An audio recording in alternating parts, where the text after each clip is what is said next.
बात उन दिनों की है जब मैं कॉलेज का स्टूडेंट था। अपने कॉलेज की ओर से हम सभी कैंप के लिए एक जंगल में गए थे। हल्की ठंड थी, अतः रात में हम सब ने पूरी रात कैंप फायर के साथ डांस करने, गाने आदि का प्रोग्राम तय किया। मुझे और सभी साथियों को कैंप फायर के लिए लकड़ियां इकट्ठी करने का भार सौंपा गया। मैं निकला तो सबके साथ ही, लेकिन जंगल के प्राकृतिक सौंदर्य में भटकता हुआ अकेले बहुत दूर कहीं निकल गया। अचानक आसमान बादलों से भर गया और गरज के साथ बारिश होने लगी। बादलों के लगातार गरजने से मैं पेड़ के नीचे खड़ा रहना मुनासिब न समझ आसपास किसी घर की तलाश में एक दिशा में भागने लगा। मुझे कुछ ही दूरी पर एक लाल ईंटों से बनी शानदार बिल्डिंग नजर आई। बिल्डिंग रोशनी से पूरी नहाई हुई थी और उसमें ढेर सारे लोग हैं, ऐसा दूर से ही लग रहा था। मैं तेजी से भागते हुए उस बिल्डिंग में जा घुसा और सामने से आती हुई एक खूबसूरत नस से टकराते टकराते बचा। नस ने मुझे घूर कर देखते हुए कहा, बहुत अधिक भीग गए हो, सर्दी लग जाएगी। उधर बाईं ओर एक स्टोर रूम है, वहां जाकर जो भी मिले उससे कहना सिस्टर जूलिया ने दूसरे सूखे और साफ कपड़े मुझे देने को कहा है, वह तुम्हें कपड़े दे देगा। मैं हक्का बक्का मुंह फाड़े सिस्टर जूलिया को देखता रहा। मुझे एकदम से यह समझ नहीं आया कि मैं क्या करूं। मेरी स्थिति देखकर सिस्टर जूलिया खिलखिलाकर हंस पड़ी और बोली, पहले तो तुम अपना मुंह बंद करो वरना मुंह में मच्छर घुस जाएंगे, और अब जाकर वैसा ही करो जैसा मैंने कहा है। मैं हल्के से हाथ में सर हिला सिस्टर की बताई दिशा में जाने को मुड़ गया। अभी कुछ 10 कदम ही चला होऊंगा कि मेरे कंधे पर किसी ने हाथ रखा। मैं चौंक कर पीछे मुड़ा और अपने सामने आर्मी की वर्दी में एक युवक को खड़ा मुस्कुराता पाया। मेरे चेहरे पर आश्चर्य का बादल अपना घर बना चुका था, जिसे देखते ही उस युवक को हंसी आ गई। उसने धीमे किंतु दृढ़ स्वर में कहा, मैं कैप्टन विनोद हूँ और यह हमारे देश की आर्मी का हॉस्पिटल है। कैप्टन विनोद की बातों ने मुझे आश्वस्त किया। मैं अब धीरे धीरे सामान्य हो गया और मैंने कैप्टन विनोद को सिस्टर जूलिया की कही बातें बताई।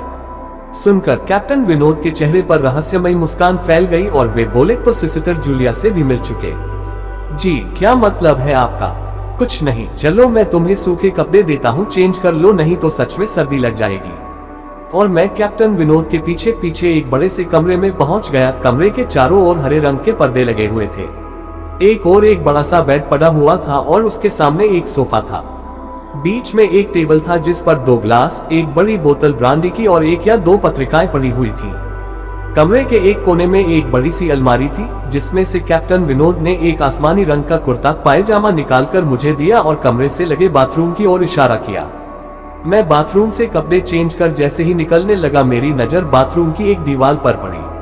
वह खून के छींटों से भारी हुई थी कि देखकर मैं घबरा गया और जल्दी से बाहर निकलने को मुड़ा कि बाथरूम में लगे आईने में खुद को ही देखकर चौंक गया। आईने में मेरा पूरा शरीर तो नजर आ रहा था, लेकिन मेरे शरीर पर से मेरा सर गायब था। अब मुझे डर लगने लगा और मैं हड़बड़ा कर बाथरूम से निकल गया। मुझे इस तरह बाहर निकलते देख कैप्टन विनोद ने हंसकर पूछा, क्या हुआ? अरे हाँ, तुमने तो अब तक मुझे अपना नाम ही नहीं बताया। कहाँ जाओगे? बाहर बहुत तेज बारिश हो रही है, लेकिन तुम जाना क्यों चाहने लगे अचानक, यह मैं समझ नहीं पा रहा हूँ। कैप्टन विनोद, आपकी बाथरूम की एक दीवार पूरी खून के छींटों से भरी हुई है और आपके बाथरूम में लगा आईना भी कुछ अजीब सा है। उसमें मुझे मेरा पूरा शरीर तो दिखाई दिया, लेकिन मेरा सर ही गायब था। मैं अब बिल्कुल भी नहीं रुकूंगा, यहाँ बारिश में ही भीगता हुआ अपने कैंप तक जाऊंगा। कहते हुए मैं कमरे से बाहर जाने वाले दरवाजे की ओर बढ़ा। रुको, तभी कैप्टन विनोद की कटकटी आवाज गूंजी, तो तुमने सब कुछ देख ही लिया? जी, क्या मतलब है आपका? मेरी आवाज में डर भर गया था। मतलब चाहे जो हो, तुम तब तक यहाँ से नहीं जा सकते जब तक मैं तुम्हें कुछ बता ना दूं। काका, क्या बताना चाहते हैं आप? जो आज तक कोई न जान सका, जो आज तक कोई न जान सका, वह मैं जानकर क्या करूंगा? प्लीज अब मुझे जाने दे, मैं डर से रुआसा हो गया। नहीं, बिल्कुल भी नहीं, और तुम्हें मुझसे डरने की भी कोई जरूरत नहीं। सैनिक सबकी रक्षा के लिए होते हैं, मैं भी तुम्हारी सुरक्षा ही कर रहा हूँ। कैप्टन विनोद के स्वर में कोमलता थी। आओ मेरे साथ इस सोफे पर बैठ जाओ, मैं तुम्हें एक कहानी सुनाता हूँ। कहानी खत्म होते ही मैं तुम्हें तुम्हारे कैंप तक जीप से छोड़ाऊंगा। वैसे भी तुम अपने साथियों से काफी आगे निकल आए हो, वहां तक तुम अब चलते हुए शायद पहुंच न पाओ। कैप्टन विनोद के स्वर में जाने कैसी आश्वस्ति थी। मैं जाकर उनके बगल में बैठ गया।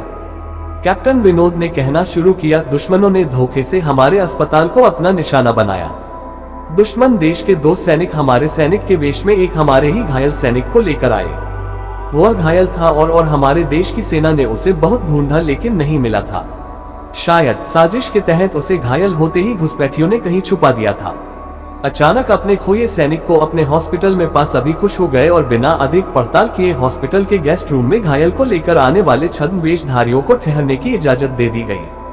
अभी उस सैनिक का इलाज चल ही रहा था कि जोरों का ब्लास्ट हुआ और पूरा हॉस्पिटल एक पल में खंडहर में तब्दील हो गया। लेकिन हॉस्पिटल तो अपनी शानदार स्थिति में खड़ा है।